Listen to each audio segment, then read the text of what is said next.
Hello, আসসালামু আলাইকুম। হ্যাঁ। আসসালামু আলাইকুম। হ্যালো আপু। আচ্ছা, ঠিক আছে। ওকে। আপু, আসসালামু আলাইকুম। ওয়ালাইকুম আসসালাম ভাইয়া। কেমন আছেন? আলহামদুলিল্লাহ ভালো আছি। আপনি? আমিও ভালো আছি, আলহামদুলিল্লাহ। আচ্ছা আপু, আপনার ঈদের মার্কেট হইছে? ঈদের মার্কেট? ঈদের মার্কেট কি করেছেন? আনলিমিটেড হ্যাঁ হয়েছে। ইচ্ছে করছে কিনছি না মনে ছিল না এরকম তো এবার ঈদের ব্যাপারটা। বাজেট কত ছিল আপনার? বাজেট তো ছিল ৫ লাখের মতো কিন্তু কিনে ফেলছি ১০ লাখ টাকার মতো। আর কি আর ৫ লাখ টাকা কিভাবে আনলেন? ৫ লাখ টাকা আমার হাজবেন্ড আছে, সুগার বেবি আছে। ও তাই? তাইলে কি মনে করেন? আচ্ছা, এখন কি আপনাকে একটা প্রশ্ন করা যাবে? অবশ্যই করতে পারেন। আপনি কি আজকে রোজা আছেন? না। আচ্ছা, তারপর আমি আপনাকে একটা প্রশ্ন করি। হুম। আচ্ছা, বমি করলে কি রোজা ভাঙে? বমি করলে রোজা ভাঙে না কিন্তু হালকা হয় আমি যতটুকু জানি। একটু বুঝাই বলেন। হালকা হয়, হালকা।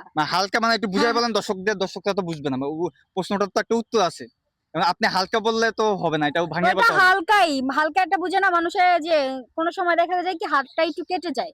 তখন অনেকে বলে কি রোজা ভেঙে যায়। কিন্তু না এটা হালকা হয়। হালকা বুঝেন? তো আচ্ছা, আপনি যদি না পারেন তাহলে দর্শককে আমি পারি নাই। আমি হ্যাঁ, পারছি। পারেন না আপনি? আমি পারছি। পারেন নাই? অবশ্যই পেরেছি। অবশ্যই আপনার উত্তর হয় নাই। উত্তর কিন্তু অবশ্যই দর্শক আছে। আপনার কমেন্ট বক্সে জানাই যাবেন। তো ওকে? দর্শকরা অবশ্যই আপনারা যদি উত্তরটা জেনে থাকেন কমেন্ট বক্সে উত্তরটা বলে যাবেন। ধন্যবাদ সকলকে। ঈদ মোবারক।